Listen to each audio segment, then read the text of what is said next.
Bonjour, nous sommes aujourd'hui avec Jules-Henri Gavetti, le président de l'hébergeur Icula, sur le salon Linux. Alors Jules-Henri, bonjour, merci de nous recevoir. Pourquoi êtes-vous exposant sur le salon Solutions Linux? Y a-t-il un rapport entre hébergement, cloud et open source? Bonjour, oui, alors il y a un rapport qui est très fort. Aujourd'hui, l'open source est une garantie pour les entreprises d'avoir accès à leurs données et d'avoir accès au code de leur outil interne. L'open source permet un des grands enjeux du cloud, c'est la réversibilité. Alors la réversibilité, c'est quoi? C'est un concept qui existe depuis des dizaines d'années. C'est je déploie mon logiciel de comptabilité ou ma donnée quelque part, comment je fais le jour où je veux changer. Donc on écrit et on veut changer. À partir du moment où les outils sont en open source, on sait qu'on peut les redéployer ailleurs, chez un autre hébergeur, chez un autre intégrateur. On peut récupérer sa donnée parce qu'elle a un format ouvert et on peut la reporter. C'est quelque chose d'aujourd'hui stratégique pour l'ensemble de nos clients. On a un produit aujourd'hui qui s'appelle iKeep in Cloud qui justement accompagne le client dans cette démarche de pouvoir publier de la donnée à un endroit sur un espace ouvert et de pouvoir la republier, venir chez nous, mais aussi partir et d'avoir ce cadre de réversibilité. Mais aujourd'hui, est-ce que vous utilisez beaucoup d'open source, d'outils open source dans votre infrastructure d'hébergement? 70% de nos outils sont open source. Aujourd'hui, on reverse une partie de nos revenus liés à ces 70% d'open source dans le cadre de projets en fournissant ce qu'on sait bien faire, c'est-à-dire des lieux d'hébergement pour les projets libres. Mais le code libre représente 70% de notre parc. Pourquoi? C'est très simple, on est une entreprise comme toutes les autres, on veut avoir la capacité de la réversibilité et on ne veut pas être attaché à une politique commerciale, mais attaché à un code, à une fonctionnalité, à un besoin. Et vous qui êtes un bon expert du secteur, vous diriez-vous que vos concurrents et néanmoins confrères utilisent autant d'open source dans leurs offres, y compris des HP, IBM? Oui, aujourd'hui, tous les intégrateurs, tous les hébergeurs utilisent de l'open source. L'accessibilité au code open source et son installation sont très simples aujourd'hui. Donc, ils accèdent assez facilement et ils les utilisent, ils en abusent, ils oublient le concept de l'open source des fois et ils se bypassent certaines licences comme le GPL allègrement, mais ils l'utilisent et c'est plutôt bien parce qu'ils reversent une partie de leur code dans les projets open source. Et dans la plupart des offres SaaS, PaaS, SaaS qui sont commercialisées, on voit très peu d'open source, ou du moins c'est pas transparent. Comment vous expliquez ça? Alors, l'open source est partout, faut pas se voiler la face. L'open source est vraiment quelque chose. On retrouve des bouts de code, que ce soit dans du stockage, dans du load balancing, dans du firewalling, on retrouve partout. Après, le produit fini s'adresse en entreprise. Aujourd'hui, en entreprise, on utilise à 80% aujourd'hui du Windows. Donc, l'idée est que les outils qui sont utilisés dans l'entreprise ne sont pas open source. Par contre, les technologies qui alimentent ces outils en entreprise, eux, pour la plupart, sont open source. C'est pour ça qu'on pense que l'open source n'est pas là, mais il est partout. Est-ce qu'il n'y aura pas à court terme, des procès juridiques comme on en voit entre les grands acteurs, les Google, les Apple, les IBM, qui bataillent à coups de procès pour accaparer, on dirait, les droits sur des innovations industrielles? Vous ne risquez pas ça dans le cloud? Alors, il y a toujours un risque. Le brevet, il y a une grande discussion sur les brevets informatiques, c'est-à-dire qu'est-ce qu'on peut mettre, quel algorithme est brevetable ou pas. Il y a un risque, il y a clairement un risque. Et c'est pour ça aussi que nous, il arrive qu'on achète un code qu'on connaît open source à une entreprise pour se garantir juridiquement, c'est-à-dire faire porter le risque juridique à une autre entreprise. Parce qu'elle garantit ce risque juridique-là. Donc oui, on voit, je vous donne un exemple. Aujourd'hui, alors ça a peut-être changé, mais le code Android ne protège pas du tout. Quand on met un Android, c'est gratuit, c'est de open source. Mais l'éditeur, le constructeur qui met un Android sur son téléphone ou sa tablette n'est pas protégé contre les recours des autres développeurs. À commencer par Microsoft qui touche beaucoup d'argent, je crois, sur licence Android, non? Et effectivement, il y a un certain nombre de codes. Alors je ne connais pas, c'est confidentiel, mais il y a un certain nombre de codes. Sun avec Oracle et Google sont en pleine discussion. Microsoft, lui, par contre, amène cette sécurité et dit peut-être qu'il y a des abus, mais vous, si vous m'achetez la licence, vous ne pouvez pas être opposé. Donc il y a vraiment deux modèles. En entreprise, il y a des risques qu'on ne peut pas prendre. Et il y a une place, je pense, pour les deux modèles. Le modèle libre, le modèle open source libre et le modèle logiciel propriétaire.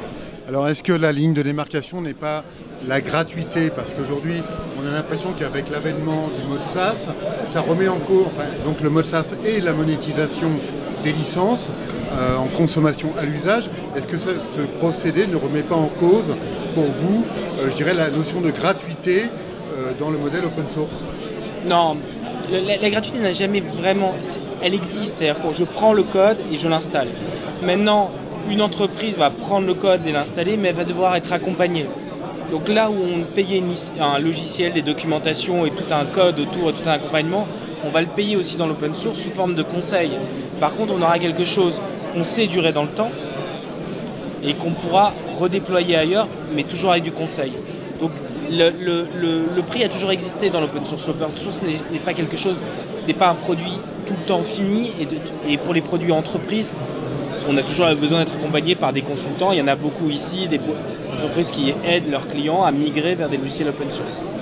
Est-ce qu'aujourd'hui on peut dire que le cloud est une opportunité, notamment pour le développement du modèle freemium, le fameux modèle moitié payant, moitié gratuit? C'est une brique. Ce n'est pas, l'open source ne fait pas tout. Comme je disais, il y a le côté conseil, le côté intégration, le côté maintenance, le côté support. Et le logiciel représente entre 4 et 5% pour nous, représente entre 4 et 5% de nos coûts. La formation et les contrats de maintenance correspondent à 2 à 3% de nos coûts. Donc on voit que l'impact sur du logiciel libre que du logiciel propriétaire est sensiblement les mêmes. Parce que si on veut faire du bon logiciel libre, il faut être bien accompagné. Et on ne peut pas être expert partout. D'accord. Aujourd'hui, pour un hébergeur comme Icula qui prend de l'ampleur, qui gagne en notoriété, quels sont vos challenges sur 2012-2013 ? Notre challenge, c'est d'expliquer. Aujourd'hui, le cloud, c'est quelque chose d'assez compliqué à appréhender. On dit à des clients, il y a des conseils qui disent à des clients d'aller vers le cloud, d'aller vers des grands intégrateurs de cloud. C'est très déstabilisant. Le cloud est très déstabilisant. Donc, il faut absolument qu'on les accompagne. Nous, ce qu'on veut amener comme valeur, c'est d'accompagner ces clients vers le cloud et de devenir le cloud ou le big data demain, mais d'amener les clients vers une technologie avec une vraie valeur ajoutée. Parce que passer dans le cloud, si on n'en a pas besoin, ça ne sert absolument à rien à part de complexifier l'informatique interne d'une entreprise et ça n'a aucun intérêt. Il faut imaginer et les accompagner doucement. Et nous, notre métier aujourd'hui est un accompagnement lent vers le cloud, progressivement, sans impact sur le métier, sans impact sur l'économie de l'entreprise. Est-ce que le cloud fait beaucoup évoluer votre métier d'hébergeur, qui est un métier naturel, vers notamment l'infogérance? Est-ce que c'est l'évolution naturelle et quelles sont les contraintes de cette évolution? Alors, nous, l'hébergeur, aujourd'hui, j'ai discuté avec certains de mes collègues, on commence à avoir des lignes de démarcation qui sont de plus en plus claires dans notre métier. On avait des gens qui étaient hébergeurs, infogéreurs, qui mélangeaient un peu les deux. Aujourd'hui, on a les hébergeurs qui fournissent de l'infrastructure pure, de la capacité de calcul, du data center, et qui font de l'infogérance de la couche, on va dire, basse de l'infrastructure, c'est-à-dire le système d'exploitation et la base de données, le service web. Après, on a des gens qui font de la TMA, qui sont aussi des gens du cloud, qui sont aussi des hébergeurs, mais qui sont plus hauts dans la couche. Et après, on a les gens qui fournissent le logiciel, un produit complètement fini, le SaaS. Et on commence à avoir des lignes de démarcation. C'était moins clair avant, c'est plus clair aujourd'hui.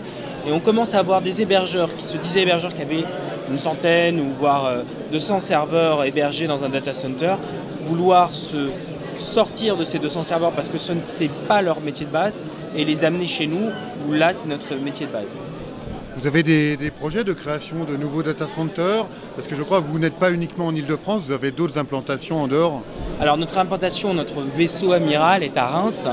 Très belle ville, je conseille à tout le monde d'aller la visiter. 39 minutes de TGV de Gare de l'Est. Donc c'est une très belle ville. Et c'est surtout une ville qui était très industrielle avec une grosse capacité électrique. Aujourd'hui, malheureusement, une partie de l'industrie est partie, les hauts fourneaux sont partis. Il reste de l'industrie sidérurgique, mais il reste une grosse capacité électrique et un réseau qui est très, on va dire, performant. Aujourd'hui, sur Paris, il n'y a plus d'électricité. Donc oui, on se développe sur Reims. On a un data center de 1700 m². On est en train d'en ouvrir un deuxième.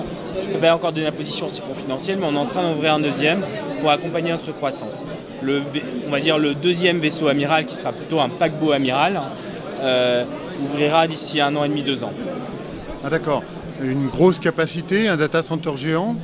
Alors ça ne sera pas géant, on entend des chiffres de 80 000 m², 100 000 serveurs. On n'a pas vocation, on pense que centraliser 100 000 serveurs à un seul endroit est dangereux pour l'économie de nos clients.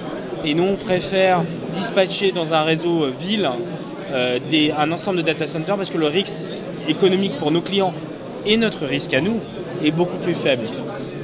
Donc un risque partagé?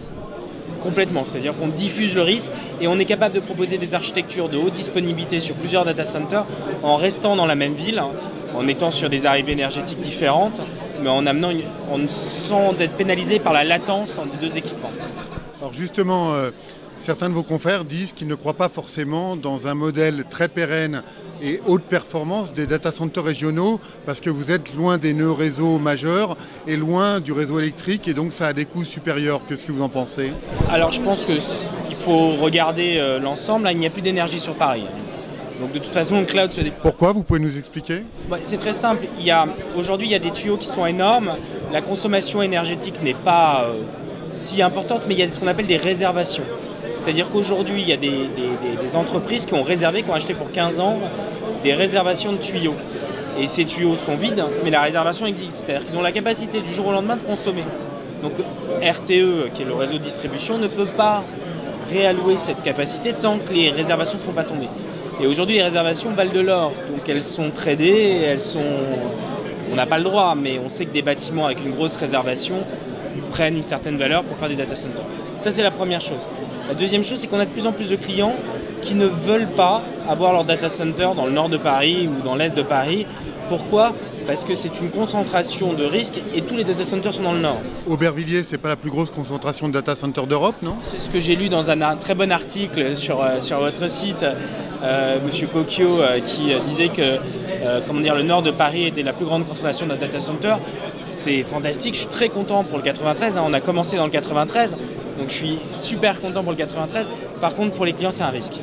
Je veux dire, il y a un risque pour l'Internet.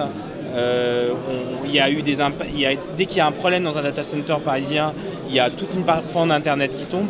Aujourd'hui, on ne peut pas se permettre. L'Internet a été conçu comme un maillage, il faut revenir au phénomène de base.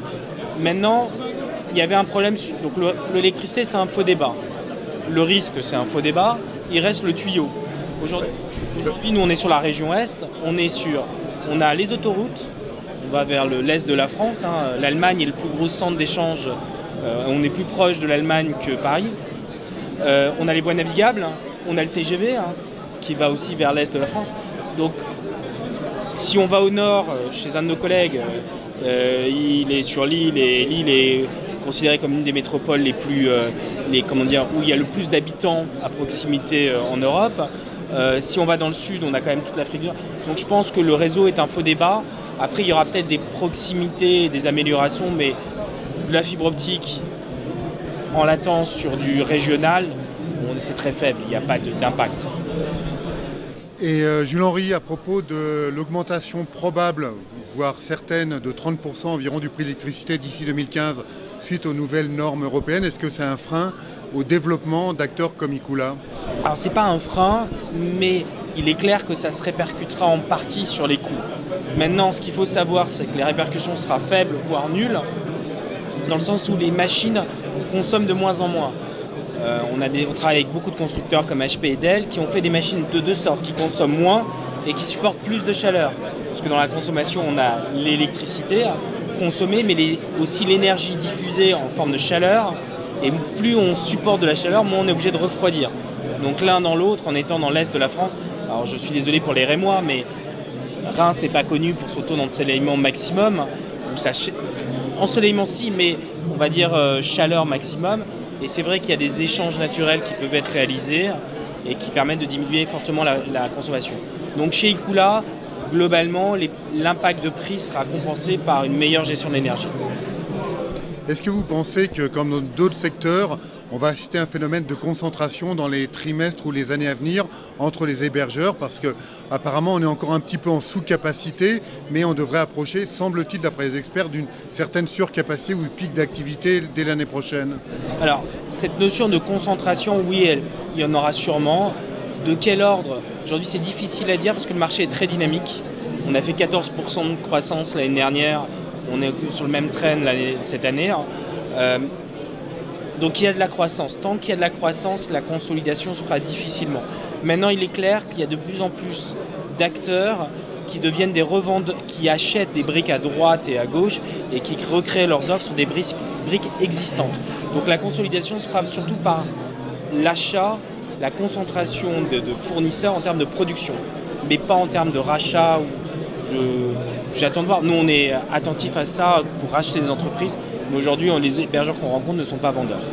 Justement, vous êtes dans une logique d'acquisition où vous allez procéder que par croissance organique comme les années passées? On est très attentifs à tout ce qui se passe. Mais aujourd'hui, tous les dossiers sur lesquels on s'est positionné, les hébergeurs n'étaient pas vendeurs au fond d'eux-mêmes, parce qu'ils savent qu'il y a une réserve de croissance et ils ne souhaitent pas vendre aujourd'hui. Mais on est attentif et on pense que la croissance externe est quelque chose de bon pour créer un nouveau lien avec des clients qu'on n'aurait pas pu avoir précédemment. Est-ce que vous pensez que les deux leaders mondiaux, notamment Interxion et nos amis d'Equinix, sont eux-mêmes en phase d'acquisition, je dirais, dans l'Hexagone? Parce qu'ils procèdent à des acquisitions en Asie notamment. Mais est-ce que dans l'Hexagone, il y a une stratégie comme ça, selon vous? Alors, il n'y a pas de stratégie. À ma connaissance, il n'y a pas de stratégie. Je ne les connais pas, les stratégies. Par contre, ce que je sais, c'est il y a un enjeu pour eux, et qui n'est pas un enjeu qui soit très positif pour nous, c'est de créer plus de valeur au mètre carré. Nous, on a une valeur au mètre carré qui est très élevée. Eux, ils ont un revenu au mètre carré qui est beaucoup plus faible. Vous le calculez comment, le revenu au mètre carré? C'est très simple, c'est le revenu total du bâtiment divisé par le nombre de baies. Une baie occupe à peu près 1,80 m, donc on divise ce revenu. Donc le revenu de nos baies au mètre carré est beaucoup plus important, puisqu'on injecte du service. On injecte une notion de service, même si c'est des équipements extérieurs comme chez Interxion et Equinix, on injecte du service. Donc notre niveau de service est plus important. Donc c'est vrai que je pense que Interxion et Equinix ont tout intérêt à regarder les entreprises du secteur pour voir comment elles font. Maintenant, je pense qu'en France, ils ont une telle position de leader qu'ils ne voient pas l'intérêt aujourd'hui d'aller vers de l'acquisition sur le marché français, qui est le plus gros marché d'Interxion, qui est un beau marché pour Equinix. En Hollande, ils ne l'ont pas fait. Voilà. Mais c'est vrai que beaucoup d'hébergeurs sont en train de passer le pas et de construire leur propre data center. Et là, par contre, ils ont un risque. Est-ce que le fait que Ikula soit un Frenchie, le Frenchie de l'étape, et qu'il soit très dynamique, constitue-t-il un avantage au regard de vos clients qui redoutent peut-être d'avoir leur data center, leurs données fuir à l'étranger? Je ne parle même pas du Patriotic Act, le fameux dont on parle. Alors c'est clairement un avantage. Nos clients nous disent tous les jours, il y a une proximité qui est faite, ils savent où sont leurs données, ils savent comment y accéder, ils savent qu'il y a des recours, c'est malheureux à dire, mais dans la vie une relation commerciale, il peut y avoir des accidents de parcours. Et aujourd'hui, un des accidents de parcours possibles, il faut pouvoir le corriger. Quand vous avez signé un contrat avec une entreprise irlandaise, si vous perdez vos données et une partie où vous avez une interruption de service longue, ce n'est pas les 15 € ou les 20 € qui vont vous sauver, vous avez donné à vos clients derrière, qui vont vous rapporter quelque chose, c'est de savoir, d'avoir les vraies compensations, si elles sont prévues au contrat, et de surtout savoir ce qui va se passer après. D'avoir un vrai retour et pas une annonce sur un compte Twitter en disant panne générale, c'est revenu. C'est pas une réponse que les entreprises françaises peuvent donner à leurs clients ou à leurs services internes. C'est impossible. Nous, on leur amène plus, et en sachant où on est, en nous identifiant, en sachant qu'on est le Frenchie de l'étape, ils savent qu'ils ont un retour, ils auront un retour construit de notre part, lié à leur infrastructure et leurs enjeux. Donc là, le problème de sécurité reste encore d'actualité, semble-t-il, dans le cloud. Avec le récent vol de quelques millions de mots de passe chez LinkedIn, le piratage des bases de données de Sony sur la console, est-ce qu'aujourd'hui c'est encore véritablement un frein pour vos clients? Est-ce que c'est une problématique qui revient sur le devant de la scène en permanence? Alors c'est une problématique qui revient. Alors je vais enfoncer une porte ouverte, hein. C'est arrivé, ça se reproduira. Le code est faillible, hein. Il est créé par des humains, les humains sont faillibles, le code sera toujours faillible. Les OS auront toujours des bugs, je veux dire, c'est de l'informatique créée par des humains, donc il y aura toujours des bugs, il y aura toujours des failles. On ne peut pas, le risque zéro n'existe pas. On peut rajouter, c'est un peu comme rentrer dans une maison, on rajoute on va dire des retardateurs pour avoir le temps de se retourner, mais on ne peut jamais tout bloquer. Par contre, pour nos clients, ils savent qu'ils doivent y aller. C'est un besoin économique et s'ils n'y sont pas, ça les pénalise plus que le risque de se faire voler. Donc après, il existe des techniques pour retarder ces vols. On en essaie d'en mettre un maximum en place en fonction des enjeux du client, mais le risque zéro n'existe pas. Alors justement, est-ce que ces offres de sécurité, cette notion d'hébergement sécurisé, est-elle présente dans toutes vos offres? Car je crois que vous en avez pas mal sur le salon. Vous pouvez nous les présenter vite fait? Alors sur les offres sécurité, on a une offre autour qui permet de dupliquer des fichiers 3 fois sur 3 environnements différents, dans 3 salles différentes, dans 3 infrastructures différentes, qui s'appelle Keeping Cloud, qui permet au travers d'un navigateur ou de faire anti-slash sous un post Windows, pardon, et parce qu'on est sur Linux Expo, ou sur un post Linux, de simplement accéder à ces fichiers avec ce qu'on appelle un zéro software, il n'y a pas besoin de software. Donc ça, c'est un véritable enjeu pour protéger ces données. La possibilité de mettre des reverse proxy. Donc le reverse proxy, c'est quoi? Vous avez un serveur web et on a donc vos VM qui ont les fichiers sur iKeeping Cloud. Et devant, on met quelque chose qui analyse les URL et demande et essaye de faire le tri au maximum entre le bon grain et le mauvais grain. Et ensuite, on a surtout du backup, beaucoup de backup, que ce soit en dessous de la machine virtuelle ou dans la machine virtuelle. On a du backup pour toujours avoir une copie de la donnée. Parce que ce qu'on ne sait pas recréer, dans tous les cas, redéployer une infrastructure, c'est long, c'est peut-être douloureux, mais ça se fait. Recréer la donnée, ça ne se fait pas. Donc il faut bien sauvegarder les données et il faut que les clients s'assurent de sauvegarder les données, que les données sont intègres. Et nous, on propose des outils, on récupère par le web, on peut retester des univers de pré-prod, de qualification. Et tous ces environnements basés sur iKeeping Cloud, notre technologie FlexiCloud et nos reverse proxy permet d'avoir un ensemble de sécurité qui limite les impacts et permet de l'autre côté de remettre en état l'infrastructure s'il y a un impact. Oui, donc ça fait de nouveaux relais de croissance, de nouvelles opportunités de chiffre d'affaires. Vous prévoyez de réaliser quel chiffre d'affaires cette année contre combien l'année dernière? Alors, on a clôturé en mars, donc les chiffres d'affaires sont tout jeunes. Donc on a clôturé à 6 millions d'euros. Nos chiffres sont publics. Alors, on a une stratégie d'être ouvert. On est dans le monde de l'open source. Donc on montre nos chiffres. On ne cache pas, on ne se cache pas. On montre nos chiffres. On montre aussi qu'on réinvestit tout. On verra dans nos chiffres. On peut aller sur société.com sans faire de la pub, mais qu'on réinvestit dans l'humain, principalement, et dans l'ingénierie. On rajoute du cerveau à de la matière grise à nos produits. Et donc on a fait 6 millions, ce qui correspond à une augmentation de 14%. Et sur l'année prochaine, on prévoit à peu près le même niveau de croissance. On peut faire plus, tout dépend de la vie économique. On n'est pas étanche, même si on est dans l'IT, dans le cloud, dans plein de choses. On n'est pas étanche au tissu économique extérieur. Alors vous distribuez une partie de vos offres via des revendeurs, via un channel. Est-ce qu'aujourd'hui, ça va être des vrais relais de croissance encore davantage avec vos nouvelles offres cette année? Et est-ce qu'ils vont vraiment profiter de votre croissance? Ils vont totalement profiter de notre croissance, parce que tous nos produits tendent à être une marque blanche. On a un système qui s'appelle le X10.biz où il y a déjà un certain nombre d'outils en marque blanche, donc Exponentiel 10. Exponentiel 10, donc X10.biz, permet à nos clients d'avoir une interface en marque blanche, une API et commander un grand nombre de produits. On va rajouter de plus en plus de produits dans cette plateforme et on va surtout rendre cette plateforme internationale. En restant Frenchy, on reste à Reims et nos équipes d'ingénierie restent à Reims, mais par contre on va ouvrir des bureaux dans toute l'Europe. Il y a plusieurs étapes. À quelle échéance? Septembre, on commence avec un bureau à Londres, on va enchaîner les différents bureaux. Acquisition ou croissance organique? Croissance organique. Après, on ne s'empêche pas d'avoir une acquisition dans certains pays pour accélérer. Mais on croit beaucoup à des pays comme le Portugal, comme l'Espagne, comme l'Italie. Je crois beaucoup aux pays du Sud parce qu'ils ont su se déculpabiliser par rapport à posséder une infrastructure et plutôt aller vers le SaaS et le IaaS. D'accord, merci. Jules-Henri Gavetti nous a reçus sur le salon Solutions Linux en direct. Donc c'était Jules-Henri Gavetti, le président de l'hébergeur Icula. Merci, à l'année prochaine, au revoir.